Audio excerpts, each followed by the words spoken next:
Scene diawali dengan memperlihatkan Satyamurti, seorang miliarder dermawan dan baik kepada semua orang. Satyamurti mempunyai dua anak laki-laki. Dia adalah Viraj Anand dan Viraj Kishore sebagai kakak Anand. Kishore terlihat selalu ditemani asisten pribadinya yang bernama John. Sosok Satyamurti bagi Anand adalah ayah yang sempurna. Dia selalu menunjukkan kasih sayang kepada keluarganya.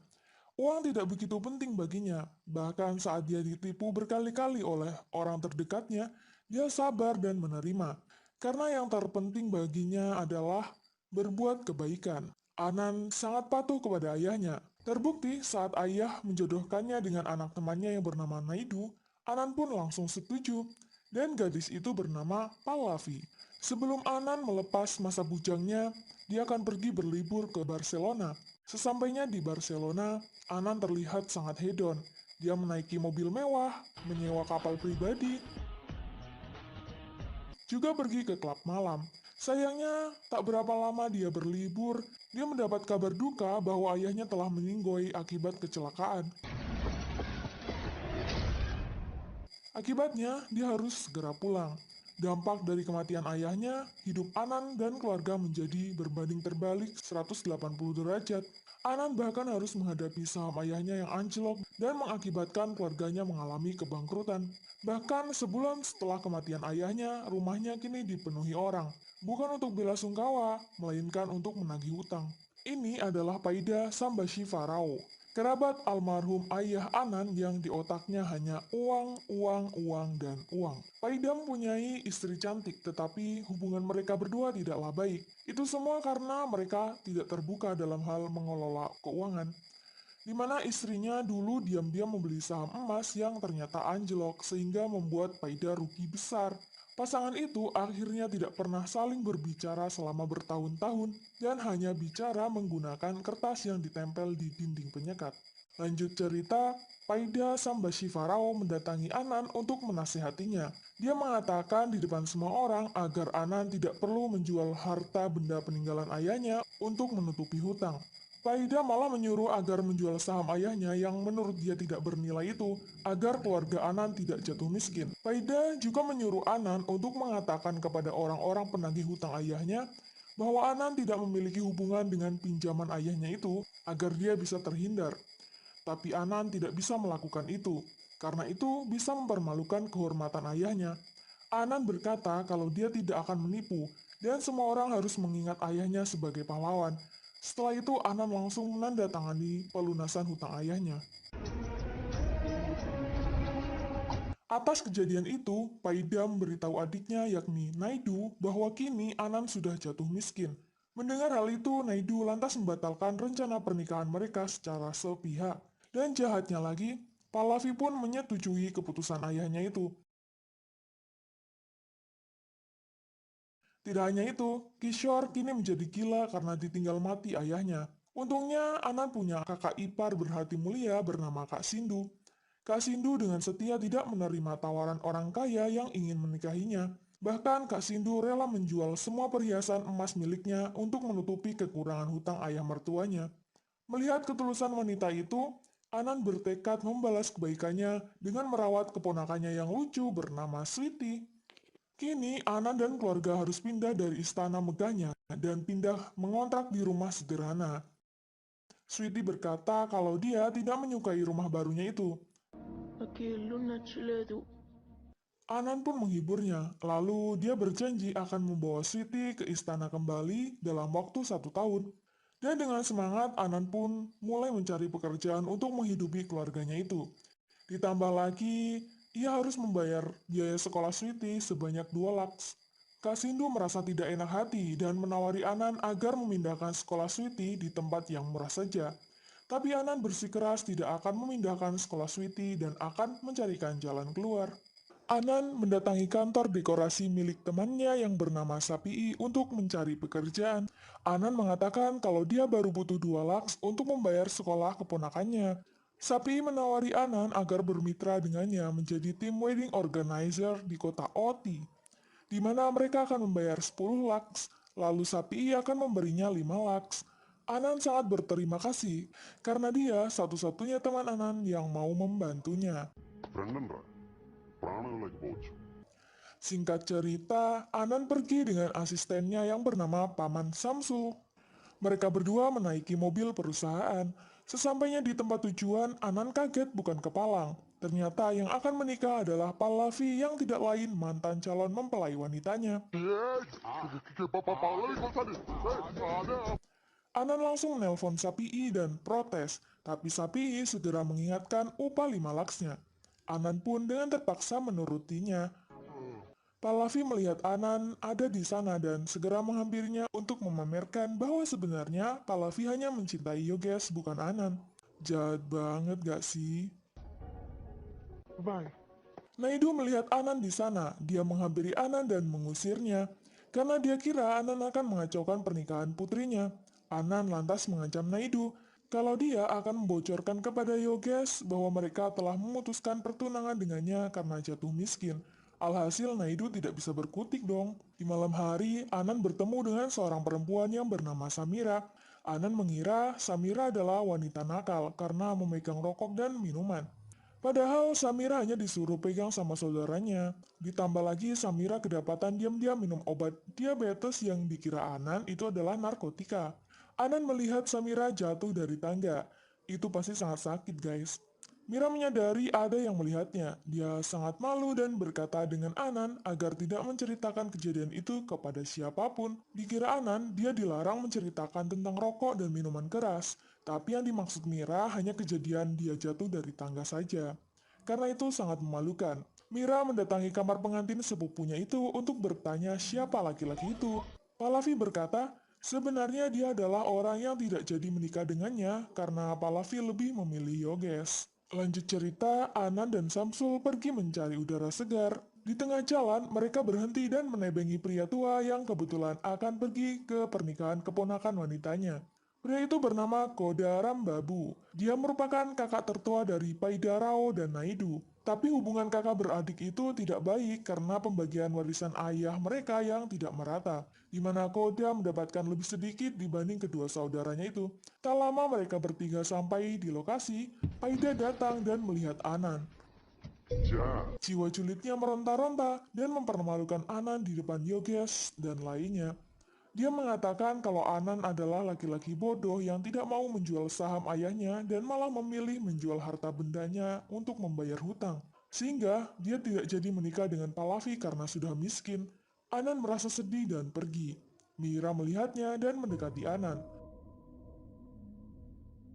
Tak terasa air mata Anan jatuh karena menceritakan tentang sosok ayahnya. Mira menghibur dan memberinya tisu, sehingga Anan kini bisa senyum kembali. Hingga goyang tepuk pantat pun diputar. Cerita berlanjut, konflik terjadi, di mana uang mas kawin sebanyak 2 crore hilang dicuri, sehingga pernikahan itu tidak bisa dilangsungkan. Naidu berkata, Koda telah mengambilnya dan menaruh uang itu di dalam koper karena Koda berpikir uang yang dicurinya adalah haknya atas kecurangan yang dilakukan oleh kedua saudaranya itu. Tapi karena itu, pihak keluarga Yogesh tidak akan melanjutkan pernikahan apabila tidak ada uang maharnya. Anan yang mengetahui konflik tersebut tidak akan membiarkan pernikahan itu gagal. Dia lalu pergi mencari Koda Rambabu ditemani Samsul dan Samira. Anan merasa Koda tidak mungkin jauh dari tempat itu. Dan benar saja, dia segera ditemukan. Tapi koper itu tidak mudah diambil Anan karena anak Koda bernama Harry membantunya mengamankan. Hingga perkelahian pun terjadi.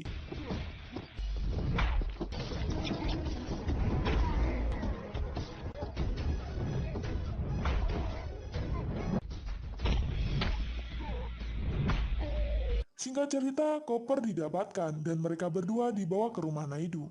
Harry dipukuli habis-habisan oleh pamannya sendiri yang kecewa atas perbuatannya yang hampir menggagalkan pernikahan Pallavi.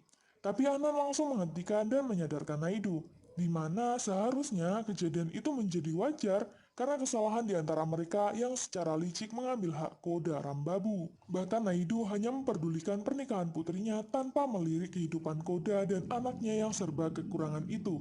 Lalu Koda menyerahkan koper beserta cincin emas putih miliknya sebagai uang sumbangan. Dia tidak bisa memberikan selain cincin itu.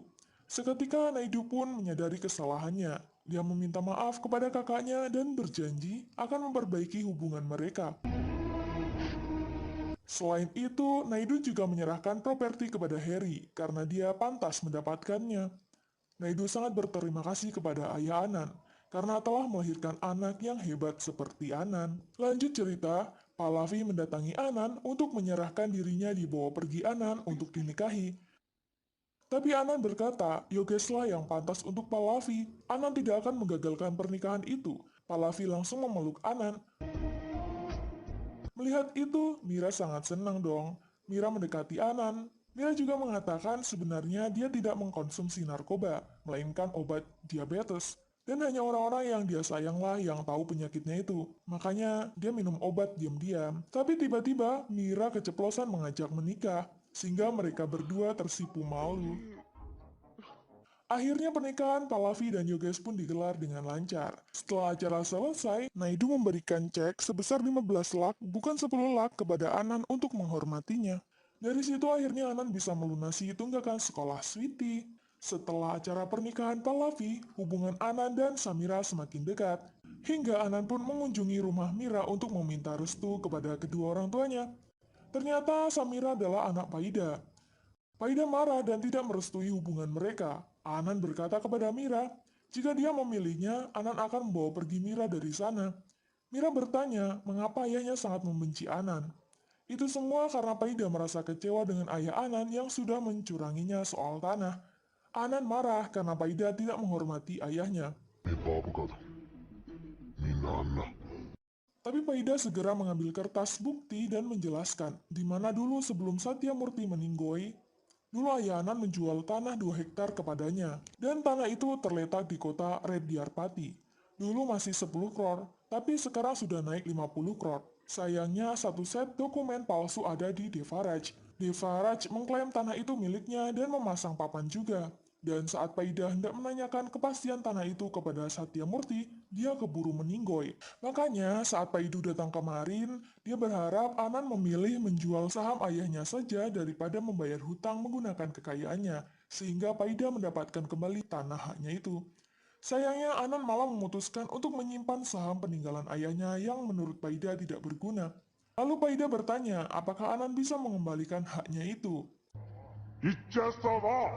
Anan dengan tegas akan mengambilkan surat tanah milik Paida. Paida tidak yakin karena pemegang surat itu adalah Devaraj Naidu, seorang diktator beringas yang tidak resmi dari 21 desa, raja dari 5.000 orang, juga punya 600 tentara swasta, dan mustahil Anan bisa mengambilnya. Dengan keteguhan hati, Anan menerima tantangan itu dan berjanji akan mengembalikan surat tanah milik Paida dalam jangka waktu 1 bulan.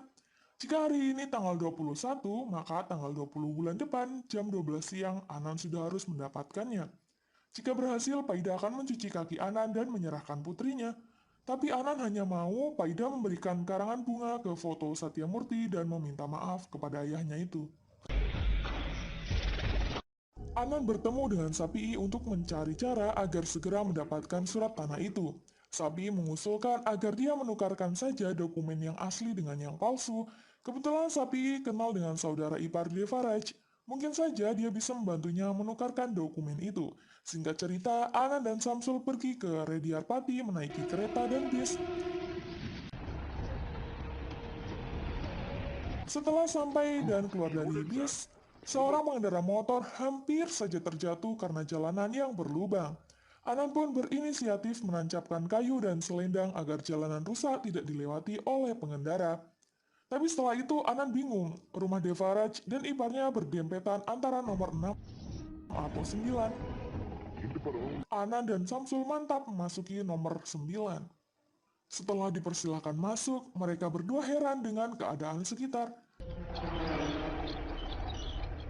Devaraj pun datang dan duduk di kursinya. Anan dan Samsul mengira dia adalah ipar Devaraj. Lalu mereka menerangkan tujuan mereka datang ke sana yakni untuk meminta tolong agar menukarkan dokumen palsu dengan yang asli tentang tanah tersebut kepadanya. Anan lalu bertanya siapa nama orang yang dia kira ipar Devaraj itu. Seorang staf Devaraj tertawa hingga menepuk kepalanya dan mengatakan kalau mereka itu sedang berbicara dengan Devaraj. Seketika wajah Ana dan Samsul pun menjadi pucat. Dengan marah, Devaraj mengambil pisau dan akan menancapkan pisau ke leher Samsul. Tapi tiba-tiba istrinya datang dan dia pura-pura baik. Setelah istrinya pergi, dia jahat lagi. Anan pun memanggil istri Devaraj dan mengambil pisau di tangan Devaraj agar Devaraj tidak jadi menikam Samsul. Anan mendekati istri Devaraj agar mereka berdua aman. Istrinya juga menawari Anan agar tinggal di rumahnya saja sampai urusannya kelar. Devaraj menyuruh anak buahnya agar segera membawa Paida, istri, dan anaknya ke sana. Hari pun berganti, Anan dan Samsul mengikuti persembahan Dewa Siwa. Di sana juga terdapat Virasami Naidu yang tidak lain adalah saudara kandung Devaraj Naidu, di mana mereka berdua saling bermusuhan. Di sisi lain, anak buah Devaraj menculik Paida dan keluarga kecilnya untuk dibawa ke Rediarpati. Di malam hari, saat Paida sampai, dia langsung memarahi Anan karena sudah memperburuk keadaan dengan melibatkan dirinya dan keluarganya. Di keesokan harinya, Paida protes karena Devaraj telah menculik dia dan keluarganya. Paida meminta izin menelpon polisi. Tapi polisi malah menertawainya dan menutup telepon. Staf Devaraj bertanya, apa yang dikatakan polisi? Paida menjawab, ini bukan penculikan. Jika kita mengikat tali ke anjing, itu bukan berarti menculiknya. Dia diberi makan dan minum dengan cinta, dibebaskan berkeliaran di kompleks. Jadi itu namanya membesarkan anjing, bukan menculiknya. Lalu Samira mendebat ayahnya. Tapi tiba-tiba Devaraj diserang.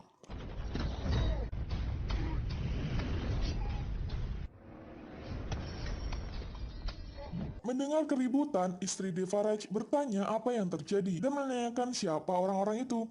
Devaraj menjawab kalau mereka adalah sahabat dari Hyderabad, hingga menawarinya makan siang bersama. Di meja makan, Devaraj menanyakan mengapa pelayan itu menyerangnya. Itu karena adiknya telah dibunuh Devaraj, sehingga dia berpura-pura bergabung menjadi pelayan Devaraj untuk membalas dendam. Devaraj tanpa pikir panjang langsung menikam dadanya hingga meninggoy. Lanjut cerita, Devaraj berterima kasih dengan Anan karena telah menyelamatkan nyawanya. Dia ditanya apa keinginannya. Anan menjawab agar surat tanah Paida segera dikembalikan. Paida mendengar itu bukannya senang, tapi dia malah lemas. Samira pun senang, tapi tiba-tiba Devaraj malah menawarinya untuk menikah dengan adik perempuannya yang bernama Vali. Wajah Paida seketika berubah menjadi senang, tapi anaknya sangat sedih. Anan jadi bingung, kalau gitu kapan dia akan menikahi wanita yang benar-benar ia cintai? Istri Devaraj menyuruh Samira memberikan kain sari untuk Vali. Mira penasaran bagaimana wajah Vali. Dia melihat foto kecil Vali yang sedikit buluk. Jadi dia pikir Vali tidak lebih cantik darinya. Sayangnya, Vali juga tak kalah cantik dengan Mira. నలిగిపోయింది నేను స్నానం చేసొస్తా Karena cemburu, Mira dengan sengaja menggosongkan kain sari milik Vali. Tapi Vali sangat kreatif dan memperbaiki bajunya itu menjadi lebih cantik. జైల్లో Vali menemui Anan dan berkata kalau dia tidak mau menikah dengan Anan, tapi terpaksa dia harus menikah dengan Anan dan membuat rencana. Seminggu setelah menikah, Vali akan meracuni Anan. Lalu dia akan akting nangis dan kakaknya akan menanyakan apa yang Vali minta. Dan Vali akan minta agar dinikahkan dengan kekasihnya. Anan juga berkata kalau dia tidak menyukai Vali dan memperkenalkan Samira kalau dia adalah pacar Anan. Mendengar itu, Vali malah membuat Mira cemburu dengan memeluk Anan. Melihat itu, Mira pun marah. Di sisi lain, Virasam berencana akan balas dendam atas kematian anak buah kesayangannya dan akan mengobrak-abrik pesta pernikahan adik Devaraj. Upacara penentuan tanggal pun ditentukan, di mana Anan dan Vali akan menikah di tanggal 20 jam 12:01. Paida sangat kegirangan, tanahnya akan kembali dan putrinya tidak harus menikah dengan Anan. Anan tidak terima dan menyuruh Paida untuk menyiapkan tempat pernikahan dia dan Mira sesuai anggaran Paida. Paida malah berkata, kalau Anan bisa membuat Devaraj berlutut dengan memberikan surat tanah itu, maka dia akan memberikan putrinya. Anan pun menerima tawaran itu. Sin memperlihatkan Hubi. Dia adalah kakak ipar Devaraj alias kakak kandung istri Devaraj. Dia kaget setelah melihat foto, dikiranya Vali akan menikah dengan lelaki yang bernama Samsul. Hubi pun segera mendatangi rumah Devaraj. Dia langsung protes dengan Devaraj karena menjodohkan Vali dengan laki-laki tua dan pendek. Hubi berbicara dengan Anan dan membicarakan pengantin pria yang dikira Samsul itu. Hubi mengejek Samsul dengan mengatakan pendek seperti simpanse. Anan pun heran, memangnya setinggi apa dia? Ada-ada aja. Hubi tidak menyukainya dan Anan juga berkata kalau Samsul juga tidak menyukai Vali karena Samsul sudah mencintai wanita lain yakni Samira. Hubi berkenalan dengan Paida dan mereka berdua sangat cocok karena sama-sama kocak dan konyol. Singkat cerita, kakak Sindu dan Sweetie telah sampai di rumah Devaraj. Tak disangka, Vali dan Sindu adalah teman masa kecil mereka. Mereka menanyakan di mana ibu Anan. Kak Sindu menjelaskan kalau ayah mertuanya baru saja meninggoy, sehingga ibu mertua tidak bisa hadir. Lucunya, Kishore juga datang dan menyapa Hubi. Kishore marah karena Hubi tidak menyapa John juga. Saat Hubi hendak duduk di sebelahnya, dia malah diusir karena John telah lebih dulu duduk di sana. Saat menawari kopi, Hubi pun bingung bagaimana cara dia menawarkan teman Kishore yang tidak terlihat itu. Dia lalu menawari John yang tidak terlihat itu tapi malah memecahkan cangkir. Dan kata Kishore, John sudah tidak berada di sebelahnya karena marah dengan Hubi. Hubi pun menjadi semakin bingung dong. Cerita berlanjut. Karena Hubi tidak menyukai mempelai pria yang dikiranya Samsul itu, Anan berkesempatan mengompori Hubi agar menggagalkan pernikahan Vali. Dia pun setuju. Dia lalu berbicara dengan Paida dan mengatakan rencananya, sehingga mereka berdua menemui Virasam. Anak buah Virasam akan menyelinap masuk ke pesta pernikahan dan membunuh. Virasam tentu saja setuju, karena itu akan menguntungkan baginya. Hubi berkata agar anak buah Virasam mengenakan selendang merah, agar Hubi bisa mengenali mereka dan meloloskan mereka di pesta. Singkat cerita, anak buah itu datang dan segera diloloskan oleh Hubi. Di sisi lain, kekasih Vali hendak bunuh diri, tapi Vali menahannya. Melihat itu, Anan menawari mereka berdua kawin lari saja. Dia akan menanggung semua resikonya. Dan mendengar itu, Samira sangat senang dan langsung memeluk Anan. Hingga tarian Super Makcik pun diputar. Di pagi hari, Vali dan kekasihnya hendak kabur, tapi anak buah Virasam menangkap pria itu yang dikira pengantin laki-laki. Vali ketakutan dan membuang ransel, sehingga menimbulkan bunyi agar kakaknya bangun. Saat pria itu hendak ditusuk, Devaraj sudah duluan menyelamatkannya. Lalu perusuh itu dibabat habis oleh Devaraj dan Anan.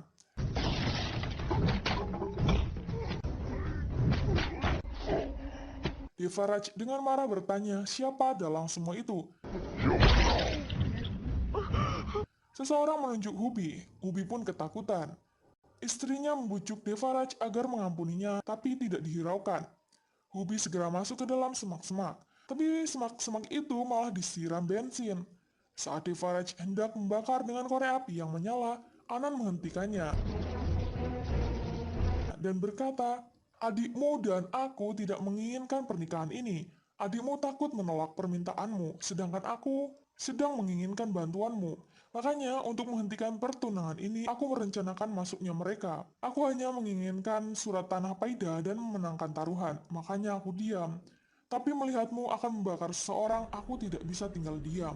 Lalu Anan mempersilahkan Devaraj menghabisinya. Seketika ratusan pasukan Devaraj segera menggeruduk Anan.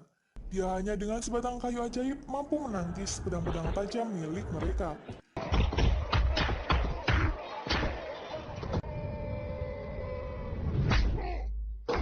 Devaraj mengambil parangnya dan segera menghajar Anan.